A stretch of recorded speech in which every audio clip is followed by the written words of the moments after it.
నమస్తే. Welcome to Suman TV. కీళ్ల వాతం, కీళ్ల నొప్పులు అన్నీ గతంలోనే మనం వయసు పైబడిన వాళ్ళలో ఎక్కువగా వస్తూ ఉండేవాళ్ళం. కానీ ఇప్పుడు చూస్తే ఈ కీళ్ల వాతంలోనే రుమటైడ్ ఆర్థరైటిస్ అనేది చిన్న, పెద్ద అనే తేడా లేకుండా చాలా మందిలో వస్తూ ఉంది. రుమటైడ్ ఆర్థరైటిస్ అనేది ఎక్కువగా ఏ సీజన్‌లోని వాళ్ళని ఎక్కువగా ఇబ్బంది పెడుతూ ఉంటుంది. ఒక్కసారి వచ్చింది అనంటే కీళ్ళన్నీ వంకరపోవడం అంటే జరుగుతూ ఉంటే నెక్స్ట్ అసలు కంప్లీట్‌గా దాన్ని మళ్ళీ స్ట్రెయిట్ చేయడం అనేది అసాధ్యం అని కూడా చెప్తూ ఉంటారు. దీనికి ట్రీట్మెంట్ కూడా చాలా తక్కువ అని చాలామంది చెప్తూ ఉంటారు. నిజంగా దీనికి ట్రీట్మెంట్ అనేది లేదు. ఒకవేళ తీసుకుంటే పూర్తిగా క్యూర్ అయ్యే ఛాన్సెస్ ఎంతవరకు ఉంటుంది? సో, వీటికి ఉన్నటువంటి ట్రిగ్గర్ పాయింట్స్ ఏంటి? ఇలాంటి విషయాలన్నీ అడిగి తెలుసుకుందాం. మనతో పాటు ఉన్నారు senior orthopaedic and robotic surgeon doctor Uday K Reddy Palvai గారు from Legacy Hospital, Madhapur, 100 feet road. Hello sir. Hello అండి. సార్, కీళ్ళవాతం అంటే జనరల్‌గా ఏంటంటే కీళ్ళన్నీ కూడా బాగా నొప్పి పెట్టడం, సో స్వెల్లింగ్ రావటం చిన్న చిన్న జరుగుతూ ఉంటుంది. అందులోనే రుమటైడ్ ఆర్థరైటిస్ అనేది ఎక్కువగా కనిపిస్తున్నటువంటి సమస్య. దీనికి ఏమైనా ఏజ్‌తో సంబంధం ఉంటుందా? ఎందువల్ల వస్తుంది? ఇది కేవలం వంశపారంపర్యంగా మాత్రమే వస్తుందా? ఎలా ఉంటుంది ఇది? బేసికలీ ఫస్ట్‌లీ ఇది ఏజ్ అని కాదండి. This is about immunity. మన వ్యాధి నిరోధక శక్తికి సంబంధించింది. అంటే అలా అని చెప్పి నాకు ఆటో ఇమ్యూనిటీ ఇమ్యూనిటీ లేదుగా డిసార్డర్. యాహ్! ఓకే. నాకు ఇమ్యూనిటీ లేదు కాబట్టి నాకు వచ్చేస్తుందని కాదు. మిస్‌గైడెడ్ ఇమ్యూనిటీ అనుకోవచ్చు దీన్ని. అంటే బాడీలో పాథలాజికల్ కొంచెం డీప్‌గా వెళ్తే హ్మ్. ఎలాగో ఈ రోజుల్లో చాలామంది ఎనీహౌ గూగుల్ చేస్తారు. So, for them antigen, antibody reactions అని ఉంటాయి బాడీలో. హ్మ్. ఈ రెండిటి మధ్యలో జరిగిన మిస్‌గైడెడ్ రియాక్షన్ వల్ల ఒకదానికి పని చేయాల్సింది ఇంకో దానికి పనిచేసి అగెన్స్ట్‌గా హ్మ్. దానివల్ల ఫ్లేర్ అప్ అవుతుంటది. అంటే స్మాల్ ట్రిగ్గర్ పాయింట్స్, చిన్న ట్రిగ్గర్ పాయింట్స్. పాస్ట్‌లో ఎప్పుడో జరిగిన థ్రోట్ ఇన్ఫెక్షన్, ఒకప్పుడు వచ్చిన చిన్న వైరల్ ఫీవర్, చిన్నప్పుడు ఒక trigger point of thyroid, okay. అలాంటివి కూడా it acts as a trigger point to give this attack అన్నమాట. కానీ అంత క్లీన్‌గా ఎవరు అబ్జర్వ్ చేయరు కదా! అప్పుడు ఎప్పుడో జరిగిపోయిన దాని గురించి ఎగ్జాక్ట్లీ. ఇప్పుడు ఎలా వస్తదో ఎగ్జాక్ట్లీ. అనుకో. So this is the reason rheumatoid అనేది మిస్ అవుతుంటది. హ్మ్. అంటే రెగ్యులర్ గా డయాగ్నోస్ లో పెట్టుకోం మనం అది. This is not so common ఒకప్పుడు. హ్మ్. బట్ లాస్ట్ ఒక 10 to 20 years నుండి ever since this COVID has rampaged the world, మనకి ఇమ్యూనిటీ ఇష్యూస్ స్టార్ట్ అయిపోయి మస్కులోస్కెలిటల్ ఇష్యూస్ స్టార్ట్ అయిపోయినప్పటి నుండి రుమాటిజం, రుమటాయిడ్ ఫీవర్స్ ఆ రెండు కూడా ఎక్కువైనాయి.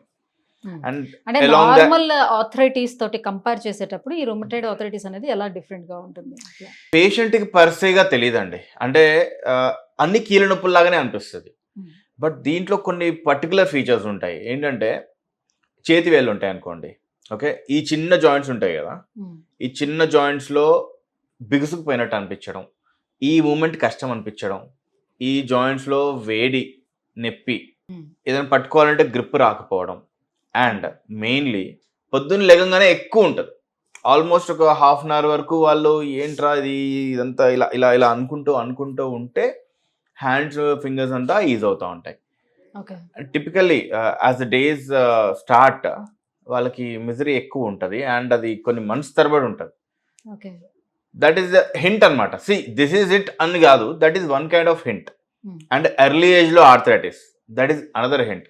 ఇప్పుడు ఆర్థరైటిస్ అనగానే ఏమనుకుంటాం? పెద్దవాళ్ళలో పెద్దవాళ్ళకే వస్తది, 50+, 60+ అనుకుంటాం, రైట్? ఆర్థరైటిస్ ఆఫ్ యంగ్, హ్మ్. 20 to 40s లో వచ్చే కీళ్ళ నొప్పులు. హ్మ్. వినడానికి బాధగా అనిపిస్తది. But yes, it is happening. And last 2 only decades అంటే నుండి ఇది స్మాల్ జాయింట్స్‌లో మాత్రమే వస్తుందా? పెద్ద జాయింట్స్‌కి కూడా ఇట్ వెళ్తుంది. Effects large joints also. చిన్న వాటిలో ఈ జాయింట్స్, నీ జాయింట్స్ ఎఫెక్ట్ అవుతాయి. Knee hmm. జాయింట్స్ ఎఫెక్ట్ అవుతే that is even more painful. Okay. At least దీంతో అయితే ఓకే, పని రెస్ట్ ఇస్తే ఓకే అనుకోవచ్చు. Knee joint we can't avoid. నడవాల్సిందే కదా! హ్మ్. నడవాల్సి ఉంటే జాయింట్ పెయిన్ అయిపోతూ ఉంటది. నిల్చోలేరు, మెట్లెక్కి దిగలేరు, కూర్చోవడం. At young age. 60s వాళ్ళు ఇబ్బంది పడుతున్నారంటే ఓకే. 20s and 40s ఇబ్బంది పడుతున్నారంటే సో, ఇదేమన్నా సీజనల్‌గా ఎఫెక్ట్ చూపిస్తూ ఉంటుందా? ట్రిగ్గర్ పాయింట్స్‌లోని ఏదైనా తీసుకునే ఫుడ్ వల్ల కూడా చూపిస్తుందా? ఎలా ఉంటుంది? ఎవ్రీ స్మాల్ ట్రిగ్గర్ అండి. దట్స్ వాట్ మీన్స్ వాళ్ళలో ఎలా ఉంటదంటే స్లీప్ తగ్గిన ట్రిగ్గర్ అవుతది. థైరాయిడ్ ఫ్లక్చుయేట్ అయిన ట్రిగ్గర్ అవుతది. Okay. Small trigger point is enough to misguide the immune system and flare up అవుతది. సో, మరి వన్స్ వచ్చింది అని అంటే తగ్గడానికి ఏమైనా ఛాన్స్ ఉంటుందా? ప్రాపర్‌గా ట్రీట్మెంట్ తీసుకుంటే ఒకవేళ ఆల్రెడీ ఆహ్, ఒక 4,000కి ఇది స్ప్రెడ్ అయిపోయి ఉందనుకుందాం. ఆల్రెడీ వంకరలు తిరిగిపోయి ఉందనుకుందాం చేతులు అవన్నీ కూడా. సో, అవన్నీ కూడా ట్రీట్మెంట్ ఇచ్చిన తర్వాత నార్మల్ అవ్వటానికి ఎంతవరకు ఛాన్స్ ఉంటుంది? ఛాన్స్ డెఫినెట్లీ ఉంటదండి. అంటే 100% గ్యారంటీ అని చెప్పలేం. But yeah! కంప్లీట్‌లీ జీరో అయిన వాళ్ళు కూడా ఉన్నారు. హ్మ్. థింగ్ ఈజ్ పేషెంట్స్‌కి అంత ఓపిక ఉండాలి. Rheumatoid arthritis is all about patience అండి. ఈ మంత్ రమ్మంటాం వస్తారు. నెక్స్ట్ మంత్ రమ్మంటాం వస్తారు. ఆ నెక్స్ట్ మంత్ రమ్మంటాం వస్తారు. ఎప్పుడెళ్ళినా అదే మెడిసిన్స్ కదా! చాలులే. రిలాక్స్. ఈ మెంటాలిటీ పోతే హ్మ్. Rheumatoid can be corrected. Simple point ఏంటంటే ఎవ్రీ మంత్ ఎందుకు పిలుస్తామంటే ముందు నెల నుంచి ఈ నెలకి వచ్చిన డిఫరెన్సెస్ ఏంటి చూసుకొని మందులు ఇవ్వాలి. ఇట్స్ లైక్ ఫిక్స్డ్ మెడికేషన్స్ అనే అనిపిస్తుంది. వాటిలో చిన్న చిన్న చేంజెస్ చేస్తాం మేము. హ్మ్. డోసేజీలు మార్పులు ఉంటాయి. హ్మ్. లేదా ఒక టాబ్లెట్ బదులు ఇంకోటి యాడ్ చేస్తాం. ఒక డిలీట్ చేస్తాం, ఒకటి యాడ్ చేస్తాం. ఆ చిన్న చేంజెస్ కోసమే రావాల్సి ఉంటుంది. ఆ ఓపిక పెట్టుకొని కొన్ని ఇయర్స్ తరబడి ఫాలో అప్ చేయగలిగితే హ్మ్. ఛాన్సెస్ ఉంటాయి. అంటే నేను కొంతమంది దగ్గర విన్నాను. లైక్ ఈ ఆర్థరైటిస్‌కి యూజ్ చేసే మెడిసిన్స్ ఏవైతే ఉంటాయో దీని మూలంగానే ఎక్కువగా కిడ్నీ డ్యామేజెస్ అయి జరుగుతూ ఉంటాయి.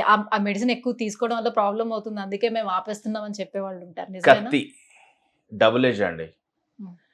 ఒక పక్క షార్ప్ ఉంటుంది, ఒక పక్క బ్లంట్ ఉంటుంది. ఇంట్లో కూరగాయల కత్తి గమనిస్తే ఒక పక్క షార్ప్, ఒక పక్క బ్లంట్. నేను కోసుకోవాల్సి వస్తే బ్లంట్‌తో కోసుకుంటా. షార్ప్‌తో కోసుకోను. You getting me? Side effects ప్రతి టాబ్లెట్‌కి ఉంటాయి. హ్మ్. బట్ దాని బెనిఫిట్స్ కూడా ఎక్కువే ఉంటాయి. So that's what. ఈ కరెక్షన్స్ కోసమే నేను చెప్పేది. ఎవ్రీ మంత్ ఫాలో అప్ ఎందుకు రమ్మంటామంటే ఎవ్రీ మంత్ వాళ్ళ పారామీటర్స్ ఎలా ఉన్నాయి, లివర్ ఫంక్షన్ టెస్ట్ ఎలా ఉన్నాయి, కిడ్నీ ఫంక్షన్ టెస్ట్ ఎలా ఉన్నాయి, అవి చూసుకొని ఓకే సైడ్ ఎఫెక్ట్స్ లేవు, let's go on with the medications. ఆ ఫాలో అప్ ఇంపార్టెంట్. మంత్లీ కాకపోతే 2 మంత్స్ సారీ 3 మంత్స్కి ఒకసారి రమ్మంటాం యూజువల్లీ. ఆ మీరు అడిగిన ఈ క్వశ్చన్స్ చెక్ చేసుకోవడానికే, వాళ్ళ పారామీటర్స్ చూసుకోవడానికి హ్మ్. అండ్ రుమటాయిడ్ ప్రొఫైల్ ఎలా ఉందో చూసుకోవడానికే రమ్మంటాం. ఓకే. ఆ ఓపిక ఆ టైం ఇవ్వాలి. హ్మ్. అదేది ఇవ్వకుండా నేను సడన్గా మందులు ఆపేస్తానంటే definitely it will flare up. So, ఎగ్జాక్ట్‌గా రుమటాయిడ్ ఆర్థరైటిస్ వచ్చేటప్పుడు ఆ బోన్‌లో ఏం జరుగుతుంది? ఎందుకు ఆ స్టిఫ్‌నెస్ అనేది వస్తది అక్కడ? యాక్చువల్లీ పాయింట్ అసలు అక్కడ జాయింట్లో జరగదు. Hmm. Rheumatoid is a extra articular issue. అంటే జాయింట్ పక్కన ఉన్న టిష్యూస్ డ్యామేజ్ అవుతాయి. ఓకే. అంటే జాయింట్ ఇది అనుకోండి, దీని చుట్టుపక్కన ఈ లిగమెంట్స్ కనబడుతున్నాయి. హ్మ్. చిన్న చిన్న పుల్లీస్ ఉంటాయి, స్లిప్స్ ఉంటాయి. ఓకే, సాఫ్ట్ టిష్యూ మజిల్స్ ఉంటాయి, రైట్? హ్మ్. అవి డ్యామేజ్ అవన్నీ అవుతాయి. డ్యామేజ్ అయిపోతాయి. అవి డ్యామేజ్ అయ్యి ఆ ఆ సాఫ్ట్ టిష్యూ చేయాల్సిన పని మొత్తం ఆ లోడ్ అంతా జాయింట్ పైన పడి జాయింట్ సెకండరీగా డ్యామేజ్ అవుతుంది. ఓకే. ఫస్ట్ ఇవన్నీ డ్యామేజ్ ఫస్ట్ ఇవి అయిపోతాయి. డ్యామేజ్ అవుతాయి. తర్వాత జాయింట్‌కి వస్తుంది. సెకండరీ డ్యామేజ్ ఎలా ఉంటుందంటే వయసుతో పాటు ఎలా అరుగుతాయో అలా అరుగుతాయి. హ్మ్. అర్థమవుతుంది మీకు? హ్మ్. 55, 60s తర్వాత జాయింట్ లోపల ఎలా అయితే డ్యామేజ్ అరుగుదల రాపిడి జరుగుతుందో ఆ రాపిడి దీంట్లో ఎర్లీగా వస్తుంది. ఎందుకు వస్తుందంటే చుట్టుపక్కల సపోర్ట్ డ్యామేజ్ ఫస్ట్ అవుతుంది. హ్మ్. The same thing knee joint లో కూడా రుమటాయిడ్స్ లో అంటే ఒక జాయింట్ నుంచి ఇంకో జాయింట్ కదా అలా బాడీ అంతా ఎలా స్ప్రెడ్ అవుతుంది? అంతా అవ్వదు. దీంట్లో స్ప్రెడ్ కాదు. హ్మ్. స్ప్రెడ్ అవ్వడం కన్నా రుమటాయిడ్ కి పర్టికులర్ పాయింట్ ఉంటుంది జాయింట్స్ లో. ఈ జాయింట్ ఎక్కువ అఫెక్ట్ చేస్తుంది, ఈ జాయింట్ తక్కువ అన్నట్లా ఉంటుంది. సపోజ్ ఇదే వేలండి, ఈ వేలు ఈ జాయింట్ కు ఉండదు, ఈ జాయింట్ కు ఉంటుంది. హ్మ్. ఓకే. అర్థమవుతుందా? హ్మ్. 2 ఉన్నాయి కదా, ఈ జాయింట్ కి ఇబ్బంది ఉండదు, ఈ జాయింట్ మొత్తం డ్యామేజ్ అవుతుంది. ఓకే, హ్మ్. షోల్డర్స్ వెరీ ఫైన్ ఉంటాయి, నీస్ పోతాయి. లేట్ స్టేజ్ షోల్డర్ కూడా పోద్ది. ఎల్బో కొంచెం వెరీ వెరీ రేర్ అనమాట ఎఫెక్ట్ అయ్యేది. స్పైన్‌కి వస్తుందా? స్పైన్ పక్కన ఒక జాయింట్ ఉంటుంది, సేక్రోఎలెక్ జాయింట్ అని, ఎస్ఐ జాయింట్ అంటాం, దానికి ఎఫెక్ట్ అవుతుంది. సెంటర్ స్పైన్ కాదు, హ్మ్. సైడ్ కి అవుతుంది. అప్పుడు కూర్చోడానికి రాదంటారా? లేకపోతే more than sitting rotatory movements పోతాయి. పడుకుంటారు, పడుకొని లెగడానికి ఇబ్బంది పడతారు. ఓకే. రొటేటరీ మూమెంట్స్ అవి డ్యామేజ్ అవుతాయి. కాలు పైకెత్తడానికి ఇబ్బంది పడతారు, ఎందుకంటే ఎస్ఐ జాయింట్లో ఇబ్బంది. హ్మ్. సో, మరి ఆర్థరైటిస్‌లో ఈ రుమటాయిడ్ ఆర్థరైటిసే వచ్చిందని ఎలా తెలుసుకుంటారు? ఎలా డయాగ్నోసిస్ చేసుకోవాలి? హమ్ హే నా, కమ్ అదే. To us. Clinical examination first. Okay, test అన్ని సెకండరీ అండి. మీరు ఈ క్వశ్చన్ అడిగారు కాబట్టి I will go even into depth of it. Okay, hmm. టెస్ట్లు కూడా నెగిటివ్ వస్తాయి. Bad luck oh! ఏంటంటే ఏషియన్ కంట్రీస్లో రుమటాయిడ్ లోపల ఉంటుంది కానీ test will be negative. There is something known as sero negative arthritis also, where in symptoms అంటే problem అంతా ఉంటుంది, డ్యామేజ్ అవుతూ ఉంటుంది, పేషెంట్స్ పెయిన్‌లో ఉంటారు. టిపికల్ ప్రజెంటేషన్ ఉంటుంది. ఎర్లీ మార్నింగ్ నేను చెప్పిన ఎర్లీ మార్నింగ్ స్టిఫ్ అయిపోవడం, వేడిగా అనిపించడం, వాపులు అనిపించడం, ఎర్రగా అవ్వడం, పట్టుకోవడానికి ఇబ్బంది రావడం, నీ జాయింట్స్ నొప్పి ఇయన్నీ ఉంటాయి. ఓకే. హ్మ్. థైరాయిడ్ వల్ల ఫ్లేర్ అప్ అవుతూ ఉంటుంది. స్లీప్ వల్ల అన్ని సింప్టమాటాలజీ ఉంటుంది. రిజల్ట్స్ మాత్రం నెగెటివ్ ఉంటాయి. హ్మ్. That is zero negative. Once you start the treatment response చాలా బాగుంటుంది మళ్ళీ. హ్మ్. So is it positive or negative? You getting me? So మళ్ళీ 2 ఎంటిటీస్ ఉంటాయి దీంట్లో. అందుకే చెప్పేది before concluding things please meet a specialist. హ్మ్. ఫస్ట్ క్లినికల్ ఎగ్జామినేషన్ మనిషిని చూడాలి. ఫస్ట్ ఆఫ్ ఆల్ మనిషిని చూస్తే 70% డయాగ్నోస్ అయిపోతుంది. దాని తర్వాత కమ్స్ టెస్ట్ అన్ని సెకండరీ అండి, మనిషి ఫస్ట్. హ్మ్. కానీ ఇలా రుమటైడ్ ఆర్థరైటిస్ వచ్చిన వాళ్ళు చెకప్‌కి వెళ్ళేటప్పుడు డాక్టర్స్ క్వెషన్ చేస్తుంటారు. మీరు మీరు ఐ మీన్ డ్రింక్ చేస్తారా ఎక్కువ? లేదు మీరు నాన్ వెజ్ ఎక్కువ తీసుకుంటారా? సో, దీనికి ఏంటి సంబంధం అనని? ప్రోటీన్. నాన్ వెజ్ ఎందుకు కడతామంటే యూరిక్ యాసిడ్ కోసం. యూరిక్ యాసిడ్ అనేది బాడీలో మనం తిన్న దాని నుండి వచ్చేస్తుంది, మెటబాలైజ్ అయిపోతుంది, హ్మ్. అబ్జర్వ్ అయిపోతుంది. హ్మ్. మెయిన్ ఇంగ్రీడియంట్ కిడ్నీ ద్వారా అబ్జర్వ్ అయిపోయి మిగతాదంతా యూరిన్ ద్వారా మోషన్ ద్వారా బయటికి వెళ్ళిపోతుంది. యూరిక్ యాసిడ్ ఎక్కువ తినడం వల్ల లేదా మనకి దాన్ని అరిగించుకునే శక్తి తక్కువ ఉండడం వల్ల, హ్మ్. Okay, okay. ఆ యూరిక్ యాసిడ్ యొక్క బై ప్రోడక్ట్ బేసికలీ ప్రోటీన్ ఉంటుంది కదా, ప్రోటీన్ బై ప్రోడక్ట్ మధ్యలో ప్రోడక్టే యూరిక్ యాసిడ్. ఆ యూరిక్ యాసిడ్స్ మనలో బాడీలో జాయింట్స్లో చేరిపోయి జాయింట్స్ని డ్యామేజ్ చేస్తాయి. హ్మ్. సో రుమటాయిడ్ ఆర్థరైటిస్ ఏనా లేకపోతే యూరిక్ యాసిడ్ వల్ల వచ్చిన ఆర్థరైటిస్ అని తెలుసుకోవడం కోసం ఈ క్వశ్చన్ అడుగుతాం. సో, రుమటైడ్ ఆర్థరైటిస్ వచ్చిన వాళ్ళు ఏ స్టేజ్‌లో వస్తే సో, ఇమ్మీడియేట్‌గా కంప్లీట్‌గా క్యూర్ చేసుకోవడానికి అవకాశం ఉంటుంది? వాళ్ళ లైఫ్ స్టైల్‌లో కూడా ఎలాంటి చేంజెస్ చేసుకోవాలి? అసలు ఈ క్వశ్చన్ అడగొద్దు. హ్మ్. The early the best. So, ఎందుకు కొంచెం మాట పెయిన్ చెప్తున్నా పెయిన్ అంటే అనేది తెలిసేటప్పుడే వెంటనే రావాలి. రైట్.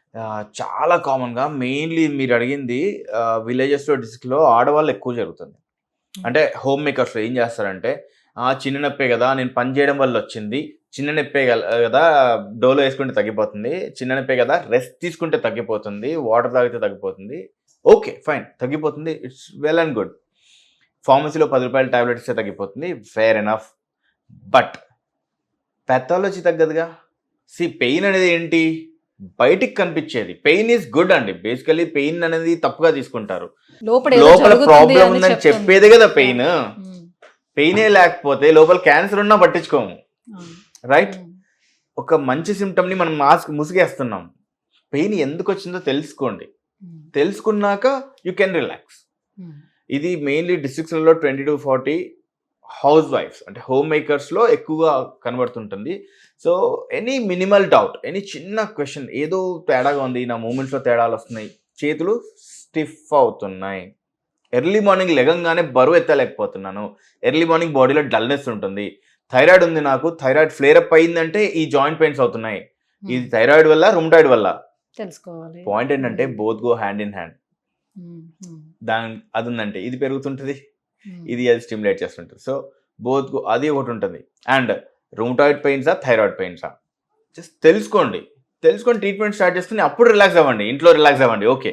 బట్ పెయిన్ వచ్చినప్పుడు వై పెయిన్ అనేది మాత్రం క్వశ్చన్ వేసుకోండి. హెరిడిటరీగా వచ్చే అవకాశం ఎంతవరకు ఉంటుంది దీనికి? అది ఇంకో ఎంటిటీ ఉంటుంది దీంట్లో, మళ్ళీ జువెనైల్ రుమటాయిడ్ ఆర్థరైటిస్ అంటుంది. ఇందాక మీరు టీనేజ్ అంటే ఒకవేళ హెరిడిటరీగా ఉంది అని అనుకునేటప్పుడు ముందుగానే దాన్ని స్టాప్ చేసుకునే అవకాశం ఎంతవరకు ఉంటుందా అని? ఏం లేదు. ఇమ్యూనో మాడ్యులేటర్స్ అని కొన్ని టాబ్లెట్స్ ఉంటాయి. అంటే లేట్ స్టేజెస్లో మనం ఇచ్చే మెడికేషన్స్ అవి. అక్కడ వరకు వెళ్ళకపోతేనే better. So early the best. ఎందుకు అంటే మీరు ఇందాక అడిగారు కదా, మెడికేషన్స్ పెరుగుతూ ఉంటే సైడ్ ఎఫెక్ట్స్ ఉంటాయంటే ఎస్ ఉంటాయి. సో తక్కువ మెడికేషన్స్తో ఇమ్యూనిటీని బూస్ట్ చేసుకునే మెథడ్స్ ద్వారా కంట్రోల్ చేసుకోవడానికి ట్రై చేయాలి. I believe in it and I have got very happy patients that way. So I'm following it. Only medicines పైనే డిపెండ్ అయ్యి పొట్టను పాడు చేయకూడదు. ఎగ్జామిన్ చేసుకుని అవసరమైన మెడిసిన్స్ తీసుకుంటూ ఇమ్యూనిటీని బూస్టప్ చేసుకుంటూ ఉండాలి. Thank you sir. Thank you so much. So ఆర్థరైటిస్లో రుమటాయిడ్ ఆర్థరైటిస్ అనేది ఏ రకంగా మనం డయాగ్నోస్ చేసుకోవాలి, ఎంత తొందరగా ట్రీట్మెంట్ అనేది స్టార్ట్ చేసుకోవాలి, ఈ విషయాలపై అవగాహన కల్పించినందుకు థ్యాంక్ యూ సో మచ్.